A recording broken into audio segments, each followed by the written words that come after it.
Welcome to A Perspective, the channel where each week we'll answer those burning questions which needs answering. If you're easily offended by a word of warning, I suggest you turn away, put earplugs on, switch the computer off, or do something else.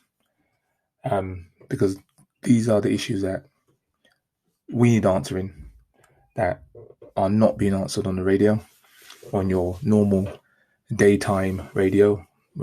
In that I mean the Nick Ferraris, LBCs, BBCs. Questions that I often ask myself, like, did Boris really have coronavirus? I don't think so. And other questions, burning questions I ask myself, like, why are we allowed to fly on a plane, which is similar to a flask, when we can't go to a nightclub? I'm not quite sure why, but these are the questions we answer. But anyway, for this particular podcast, I want to talk about boxing, one of my loves, boxing, the lightweights in particular. At the moment now, we have a stacked division, and a lot of up-and-coming boxers, unbeaten, coincidentally. So yes, we should discuss the lightweights. How's it shaping up? The 135 pounders, I call them. Now, I've listed 5, which are, I believe, to be the top 5, according to my perspective. These 5 names, all unbeaten, eventually they'll have to fight each other. So we have Ryan Garcia, Devin Haney, we have the Tank Davis, we have Teofimo Lopez, and we have Shakir Stevenson. Now, I'll start with Ryan Garcia. For obvious reasons, I think he's the least talented of the 5. Anyone offended, look away. I've seen his Instagram videos, his training videos, look very nice. Good looking chap. Very fast arms. I don't know, how many fights he's won? 20-0. I think he's the WBC silver. To be quite honest, looks good, but lots of people look good training. Very fast arms, as I said, but his head doesn't move. And to be quite honest, I can see a knockout happening. So don't be surprised if he gets knocked clean out. Because I don't know a boxer who doesn't move his head as little as Ryan Garcia. He's quite upright as well. As I said, he's one of these fighters that all of a sudden he gets knocked out and everybody jumps up surprised. Well, don't be, because as far as I know, when you throw a punch, you're supposed to take your head from the line. He doesn't. Anyway, turning to Devin Haney. Now, Devin Haney I like just because he is a good guy. He's calm. He's not disrespectful. But to be honest, he's pretty average.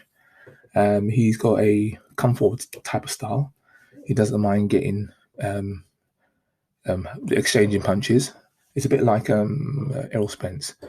I don't think he's as good as Errol Spence, but I don't think Errol Spence is as good as he thinks he is. And again, there's other issues that we can talk about Errol Spence, but I liked Errol Spence at the beginning. But the Sean Porter fight kind of gave me some idea of how he wasn't improving. But anyway, so yeah, Devin Haney, nice fighter, pretty average, to be quite honest. Lots of people are hyping him up because Mayweather's training him, but Mayweather can train anybody, really, can he? So yeah, so Devin Haney. So then we turn to the Tank, Gervonta Davis. Again, he's a very talented fighter, very short, very chubby, has a problem. And it's not with weight. Well, that is a problem with weight, but he's got a problem with the division. For a short guy, it's hard to move up the weights and be effective. And for Gervonta, he's kind of like Adrian Broner. He has a massive punch at the weight he's at. Will he be effective if he moves up? Will he be forced to move up? Because to be honest, I don't think he'll make the weight. He needs to put the burgers down and train. And when he lost his belt, when he came in overweight a couple of years ago, I thought that was the wake-up call, but I don't think it has. And with the clips I've seen over the lockdown, I think he's taken eating to heart. So Gervonta, you're going to have to make your mind up.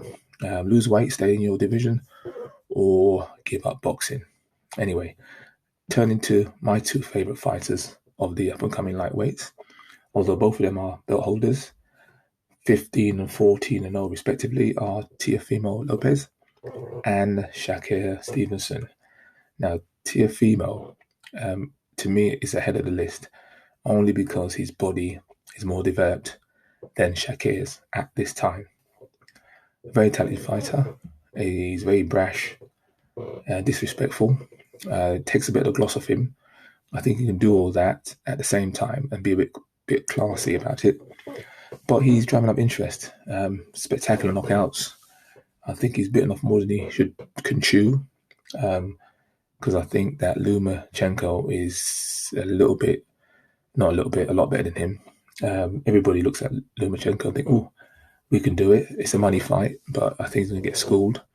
But he's very talented. I think the fight's come too early. But he's a very good fighter. Very good fighter. And then we turn to Shaka Stevenson, which initially I thought, very light, wide stance. He's going to get hit.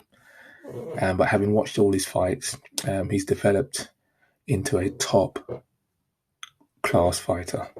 Fighting in the inside, fighting on the outside, in the trenches.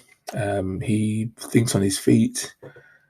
He's quite tough. I think he's of the old school makeup, and I think he, out of all those five, will probably go further than the rest. As I said, I think, with these five fighters, I think don't be surprised if four of them lose within the next 18 months, 12 to 18 months, except for Shakir. I think Shakir, the way his body type is and the way he fights, I think he'll probably have longevity if outside influences don't affect him. So yeah, that's my summary of the five lightweights. So in order, I'd say the least effective would be Ryan, the Instagram sensation. Average Devon. Unfortunately, Haney, pretty average. Tank, you're going to need to lose some weight and reevaluate your career. Tiafimo, bit enough more than you can chew.